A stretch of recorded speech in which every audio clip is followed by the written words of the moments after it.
The Charlotte Ledger Podcast is a member of the Queen City Podcast Network. Hey, it's Tony Mecia with the Charlotte Ledger, and you're listening to the Charlotte Ledger Podcast. You can find out more about the Charlotte Ledger at thecharlotteledger.com. We'd love it if you would sign up for our newsletter. That's kind of our bread and butter. It's the way we deliver smart, original, and relevant information about our community. Today's episode of the Charlotte Ledger Podcast is sponsored by Hopeway, a nonprofit mental health organization offering life-changing treatment and education. On Wednesday, September 18th, 2024, Hopeway is hosting an event with Alexi Pappas, an acclaimed Olympian, best-selling author, and filmmaker. Alexi will share her story of mental resilience and the lessons she learned along the way. This is an event you don't want to miss. To purchase tickets, visit hopeway.org. Today, I'm talking with Paulette Ashlin. Paulette is the founder and president of Ashlin Associates, and in her role as a management consultant, she has worked with a large range of corporations large and small, on the important topic of leadership development and organizational design. She is also the author of several books on those topics, such as 5 Actions of Positive Accountability, which printed its 2nd edition this year, and also Leading the Way, Behaviors that Drive Success. I think leadership's an important topic, no matter what phase of leadership it is, whether it's in your personal life, whether it's your business life, in the community. And Paulette, I'm looking forward to talking to you about that topic. Thanks for coming on the podcast. Thank you, Tony. It's my favorite topic, so I'm glad to be here.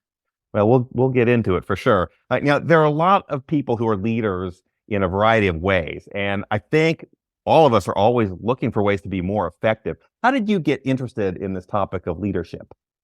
I've always loved psychology. So my undergraduate degree is in psychology from Davidson College, but I also loved business. So the great intersection of business and psychology is a field called industrial organizational psychology. And I got my master's in that. And that's exactly what we do.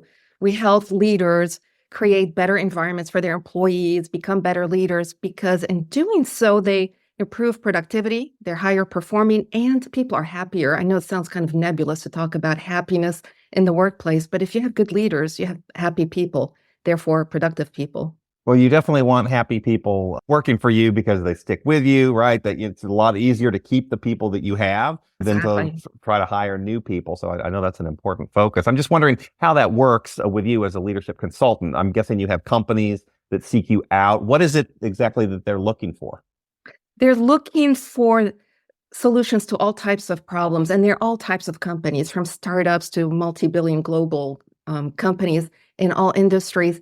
And typically, they'll call me for coaching of a leader, or a leader wants to self-improve. It could be a C-level leader who is trying to increase productivity, lower turnover, improve culture. So we do a lot of cultural assessments as well. And we work with groups and individuals. Mm-hmm. And so what are some examples? I'm not necessarily asking for names or you to reveal anything that's too private, but I mean, what are some typical examples of the sorts of things specifically that companies or that these leaders want? One of the big things we do is leadership development at high levels and professional development at individual contributor levels. So we'll come in, we'll do it. It's completely customized. We'll come in and find out exactly what people need, because sometimes what they say they need may not be the case. So we'll do a needs assessment. We'll conduct workshops, leadership workshops and seminars, individual coaching. The biggest thing we do consists of 360-degree assessments. Are you familiar with 360-degree feedback? I think these are the ones where you ask everybody around you, not just the people working for you, but your peers, your superiors, everybody who has contact with you, for what, sort of how you're doing. Do I have that exactly. Mostly right? Yes. It's an industry term because a 360-degree angle is a circle. So we interview people all around the person we're coaching. And we try to open a window to people's blind spots. And we help them create a coaching action plan to become better leaders. We also do feasibility assessments and studies for organizations. We've done some human resources consulting and investigations, actually. So we do quite a bit to help improve people's work lives through their leaders and through their teams. Can you give me a specific example of someone who came to you and said, listen, I'm having trouble with this part of my work life? Can you sort of walk me through that? Sure. Actually, those conversations led to the writing of my last book on accountability. So I was having lunch with my co-author a few years ago, who is professor emeritus of psychology at Davidson College and has his own consultancy. And we were talking about that very question, Tony.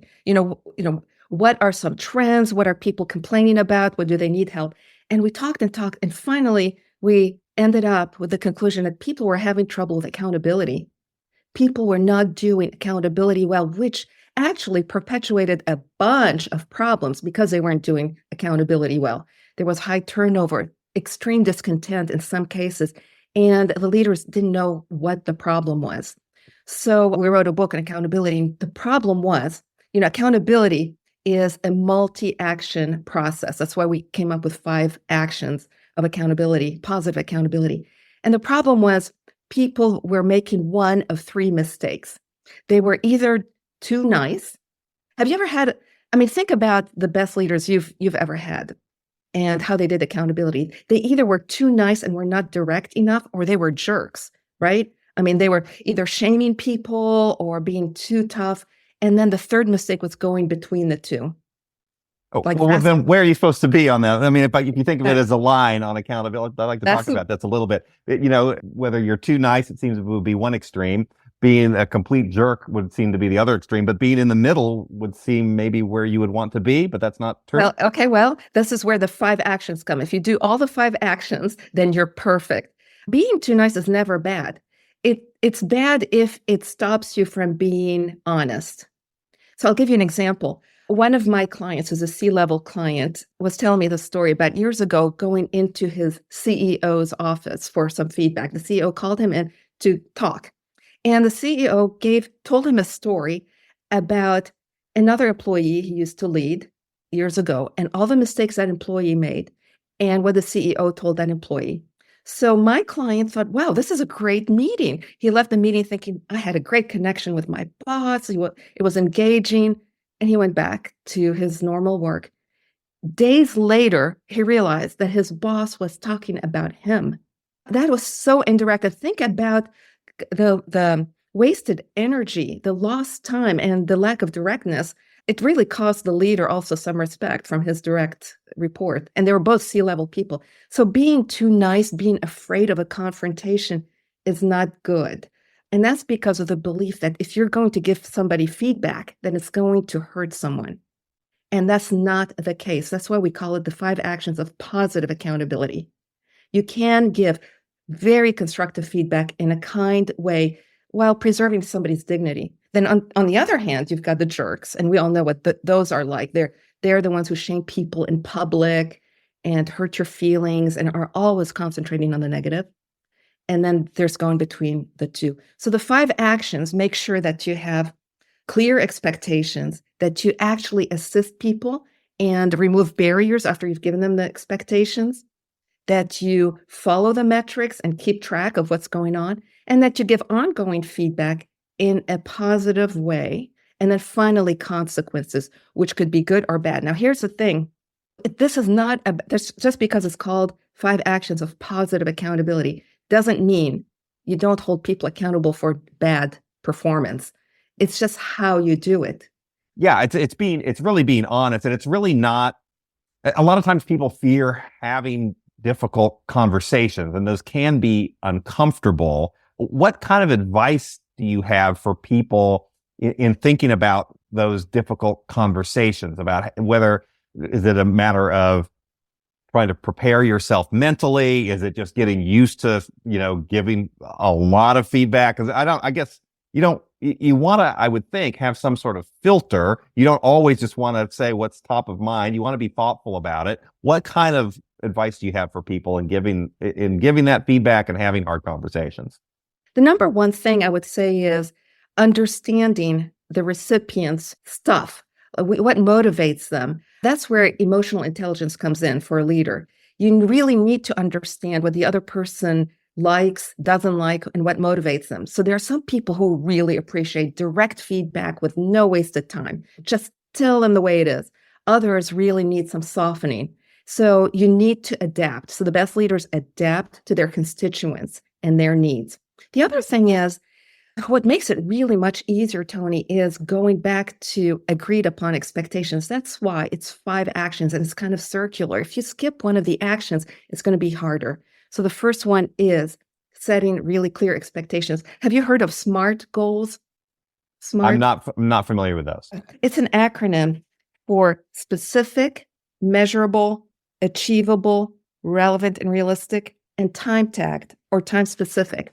So if you've done your job, and let me just say, let me interrupt myself and say, to be a good leader takes preparation. It takes work. It rarely have good leaders become really good without having practiced, prepared, and thought through some things. So it takes a lot of internalization. So do start with preparation. If you've set the right expectations using the SMART goals, then it makes it a whole lot easier. If you see something going wrong, you can actually say, hey, Tony, do you remember we agreed on these outcomes? What's going on? Why aren't you achieving those? And then having a conversation. Most of all is have a conversation. Don't jump to, gosh, Tony, you did this terribly. Say, well, Tony, why did you miss this deadline? What's going on? And you may have a very good plausible answer. So talk. Communication is key. I can't reinforce that enough. Yeah, I think the listening, I mean, you always hear you want to be a good listener and not just sort of impart what's going through your head, but making sure you understand, the people that you're managing or the people that you're working with. I will just say one of the things that struck me when I first started managing people, I just think of my own experience. I was with the Charlotte Observer. I had been a reporter. Reporters are sort of very independent.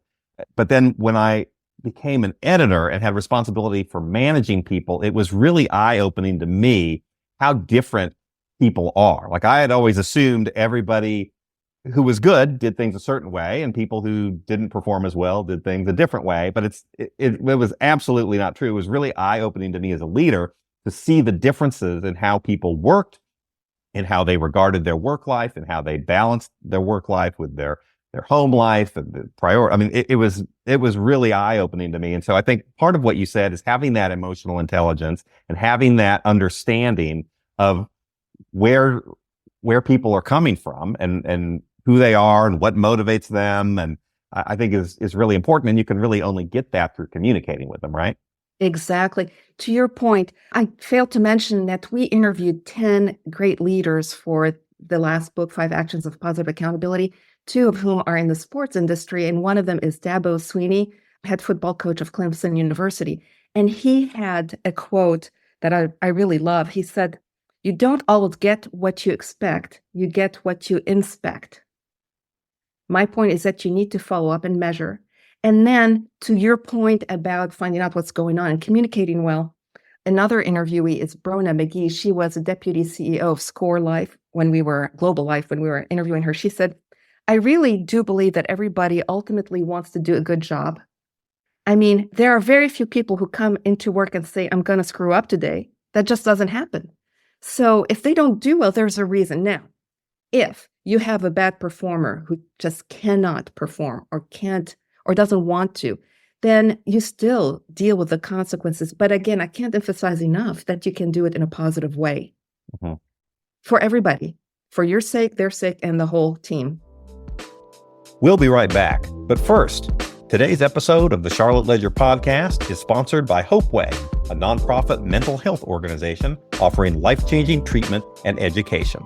On Wednesday, September 18th, 2024, Hopeway is hosting an event with Alexi Pappas, an acclaimed Olympian, best-selling author, and filmmaker. To purchase tickets, visit hopeway.org. What are some techniques of articulating things in a positive way as opposed to a way where an employee or someone who's being led is going to get defensive and start putting up guardrails and coming up with explanations and things like that? What are there any techniques that you would recommend? Yes, again, it has to do with communication and understanding where they're coming from and who they are. If they become defensive, that's where you point back to the metrics everybody agreed on and just remind them and ask them again, why didn't this happen? And depending on their answer, you go from there. But you stick to your guns and you stick to the measurable results. Now, people have problems with behavioral issues. If you have quantifiable metrics, it's easy to say, look, you didn't achieve these 5 phone calls in the amount of time I asked you to.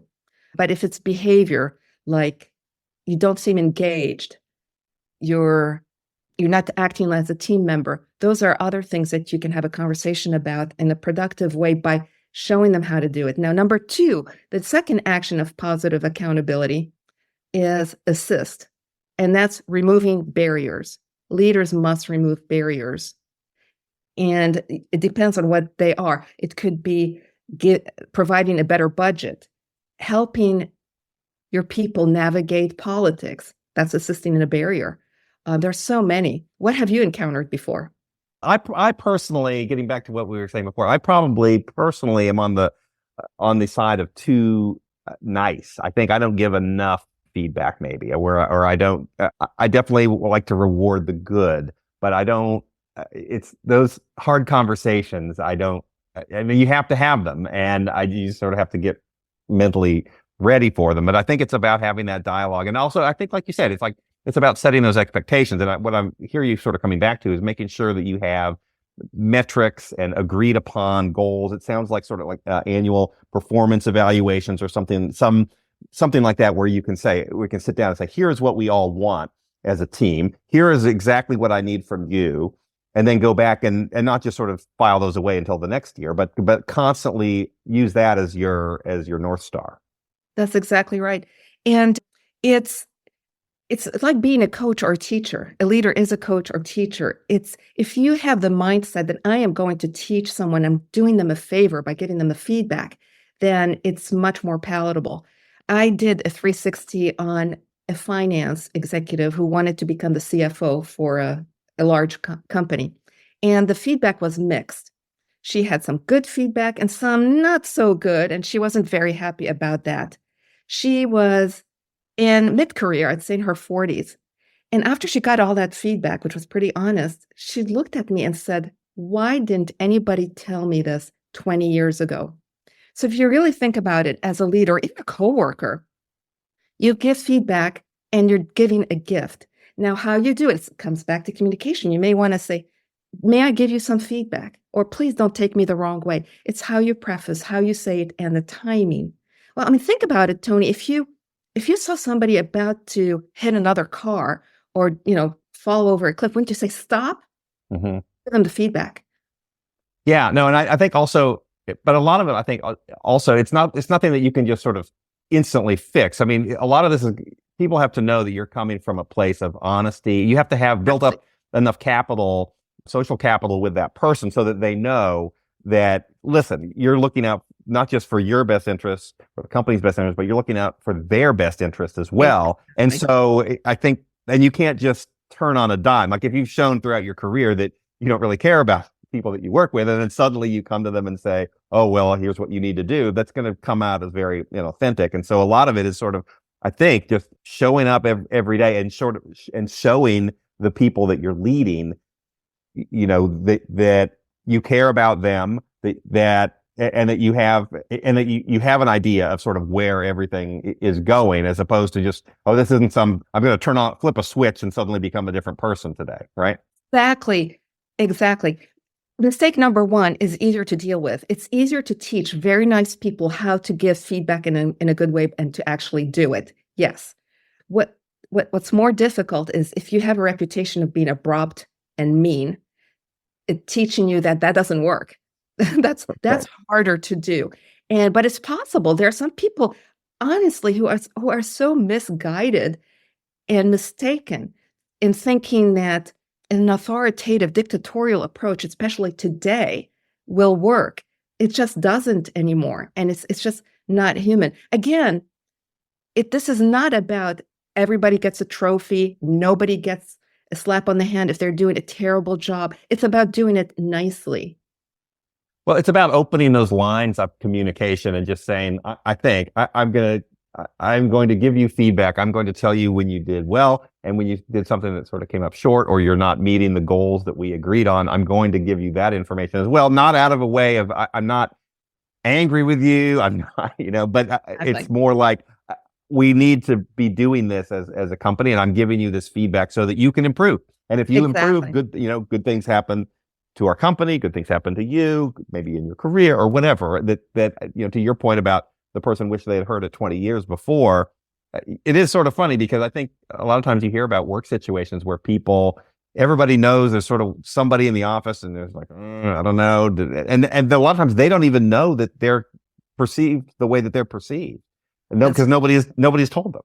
Everybody has blind spots.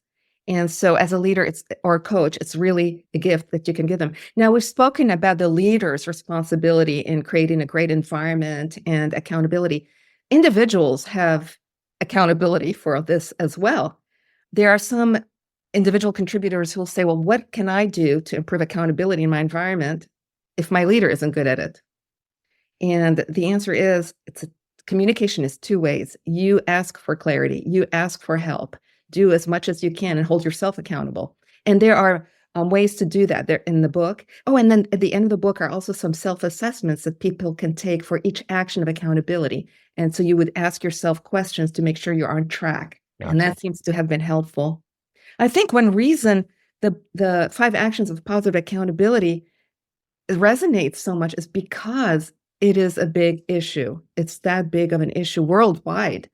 And then, so the first few steps are global. It's always a good idea wherever you are, anywhere in the world, in any organization and subculture. It's a good idea to set clear expectations and SMART goals and metrics and all this stuff. The way you deliver the feedback, whether it's constructive or positive, will change depending on the environment and the culture. There are cultural differences. So as a leader, you have to be very aware of those variables. Yeah, one of the things you mentioned differences. One of the things I wanted to ask you about was, there's a lot of talk in workplaces now about managing to different generations, that the expectations of baby boomers and Gen X, and I'm a Gen Xer, that they're a lot different than millennials or Gen Z. How do you see that playing out in the workplace? What sort of issues arise on that, and how can we all, regardless of our generation, work more harmoniously together? Yes. It has been said that the younger generations need more affirmation, more praise, more positive feedback. They are also very open to constructive feedback. It's the way you do it. But the thing is, they actually expect it. Whereas boomers, Xers, and others would just keep on going no matter what. The younger generation will demand feedback and want to know how they're doing. And they want to know why. They absolutely need to understand context, the reasons you're doing something. You can't just give them feedback and say, this is how you need to do it without explaining why, because they'll just keep going after it. So is that a good idea? Really is it okay to explain why and give that context? Oh, absolutely. And I think this is where some leaders get stuck. They're reluctant sometimes to give the whole picture, or they don't have time. If, as a leader, you don't have time, or you don't like people, then you shouldn't be a leader if you don't have time for them. That makes a lot of sense. Are you seeing any other issues cropping up in workplace nowadays in 2024? Remote balancing remote work-life balance, especially post-COVID, which seems like a long time ago, but it's not that long ago. And using accountability to lead and manage when people aren't there with you. And how do you do that? I mean, I know that's been talked about the last few years, as a lot of us now have a lot more, Zoom meetings or Google Meet meetings. How do you get that accountability when you don't see a person face to face as much? I know I sound repetitive, but the first thing is metrics. Have clear expectations so everybody understands where you are and you're on the same page. The other thing is you have to be more intentional with relationships. So where we talked about knowing your people and understanding their intrinsic and extrinsic motivators, it's going to take a little more effort because you can't see them daily. So phone calls, video meetings, chats, as much as possible. So it's a little more time consuming to get to know someone remotely. But you need to. If you're a leader, you've got to invest the time in doing so. That's great. That's really all the questions I've got, unless you've got anything else. No, thank you. And again, so the book is 5 Actions of Positive Accountability. If people want to find out more about that or more about what you do, where can they find out more? They can find the books everywhere where books are sold. That sounds like a cliche, but Amazon, Barnes & Noble, and it's worldwide. And also on my website, they can find more information on all of this, ashlinassociates.com and ASHLIN associates.com. Got it. Well, that's a great place to end it. Paulette, thanks for joining me. Thank you, Tony. And that's a wrap. To our listeners, thank you for listening. The Charlotte Ledger Podcast is produced by Lindsey Banks. Today's episode of the Charlotte Ledger Podcast is sponsored by Hopeway, a nonprofit mental health organization offering life-changing treatment and education. On Wednesday, September 18th, 2024, Hopeway is hosting an event with Alexi Pappas, an acclaimed Olympian, best-selling author, and filmmaker. This is an event you don't want to miss. To purchase tickets, visit hopeway.org. QueenCityPodcastNetwork.com.